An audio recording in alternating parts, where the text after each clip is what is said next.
નમસ્તે દર્શક મિત્રો, હું છું અરવિંદ સ્વામી અને આપ જોઈ રહ્યા છો કાન ખોલ કે સ્વામી ન્યૂઝ ચેનલ. એપિસોડમાં આપણે વાત કરીશું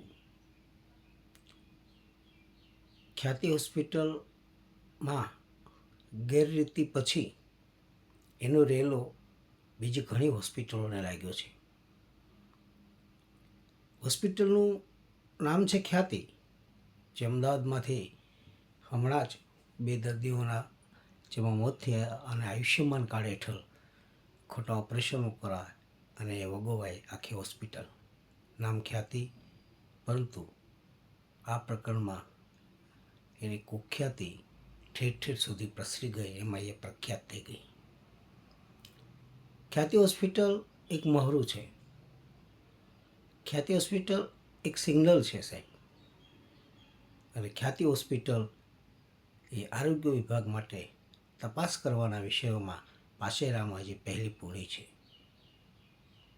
ખ્યાતિ હોસ્પિટલમાં માત્ર આ કડીના બોરીસના ગામના લોકો સાથે કાંડ થયું છે એવું નથી. આ હોસ્પિટલે અન્ય ઘણા બધા કિસ્સામાં પણ ખોટું કર્યું છે સાહેબ, અને સરકારને કરોડો રૂપિયાનો ચૂનો લગાડ્યો છે. ત્યાં સુધી તો ઠીક છે, પણ કેટલી માનવ જિંદગી સાથે એમને ચેડા કર્યા છે એ બહુ ગંભીર બાબત છે. પૈસા માટે થઈને તમે કોઈ માણસની જિંદગી લઈ લો. ભલા માણસ, એવું તે કયું તમારું પેટ છે કે ક્યારેય ભરાતું જ નથી? એવું તમને ક્યાંથી આવું શિક્ષણ મળ્યું? તમારા પરિવારમાંથી તમને આવા સંસ્કાર ન મળ્યા કે આવી રીતથી પૈસા માટે થઈને કોઈનો જીવ લઈ લેવો? સાહેબ, આ તો માત્ર શરમની વાત નથી, ડૂબી મરવાની વાત છે. અને ખ્યાતિ હોસ્પિટલમાં જે કૌભાંડ ચાલ્યું છે, એવું જ કૌભાંડ સાહેબ ગુજરાતની ઘણી બધી હોસ્પિટલોમાં અને ઘણા બધા શહેરોમાં ચાલે છે. ઘણા બધા શહેરોમાં. આ તો હજી પાશેરામાં પહેલી પૂણી છે. આરોગ્ય વિભાગ અને પોલીસ તંત્ર એટલે ગૃહ વિભાગ, આ બંને જો સંયુક્ત રીતે તપાસ કરશે અને સરકારની મનીષા જો સાચી હશે, સરકારની ઈચ્છાશક્તિ હશે, તો સાહેબ આવી ડઝનબંધ ખ્યાતિ હોસ્પિટલો આ કૌભાંડમાં સામેલ છે અને પકડાશે, એમાં શંકાને કોઈ સ્થાન નથી. દરેક મોટા શહેરમાં જ્યાં પ્રધાનમંત્રી આયુષ્યમાન કાર્ડ યોજના ચાલે છે, જે હોસ્પિટલમાં સાહેબ, એ દરેક હોસ્પિટલની તપાસ થવી જોઈએ. તમે જુઓ કેટલા કરોડો રૂપિયા સરકારના જાય છે, અને લોકોની હેરાનગતિ તો એટલી જ બધી ઉલટાની. ઘૂંટણની તકલીફ હતી, એને તમે સ્ટેન મૂકી દીધું. સાવ સાજો સર્વો માણસ હતો, એનું તમે ઓપરેશન કરી નાખો પૈસા માટે થઈને. આખરે સરકાર પાસે રહેલા પૈસા એ પ્રજાના છે સાહેબ.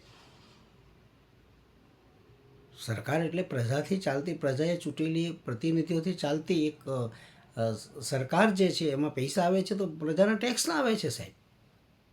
અને તમારે તમારી તિજોરી ભરવાની ગરીબોના નામે છેતરપિંડી કરીને.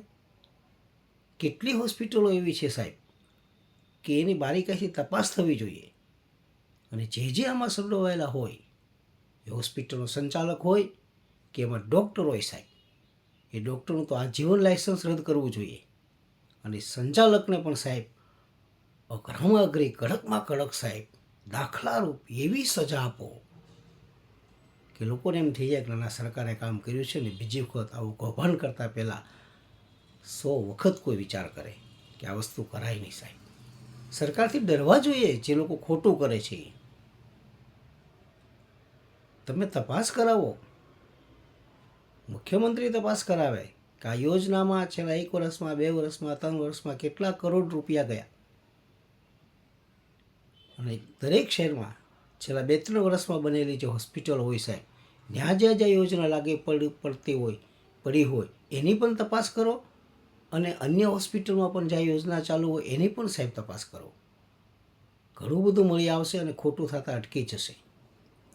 સરકારે આમાં 5 ડૉક્ટર સામે ફરિયાદ નોંધી છે, નામજોગ ફરિયાદ લીધી છે, એકાદ બેની ધરપકડ કરી છે, બાકીના બધા તો ભૂગર્ભમાં જતા રહ્યા છે.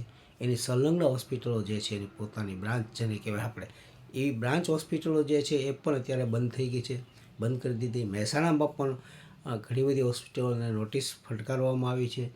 ઘણી જગ્યાઓ થાય, સુરેન્દ્રનગર જિલ્લામાં પણ 10 જેટલી હોસ્પિટલને નોટિસ ફટકારવામાં આવી છે.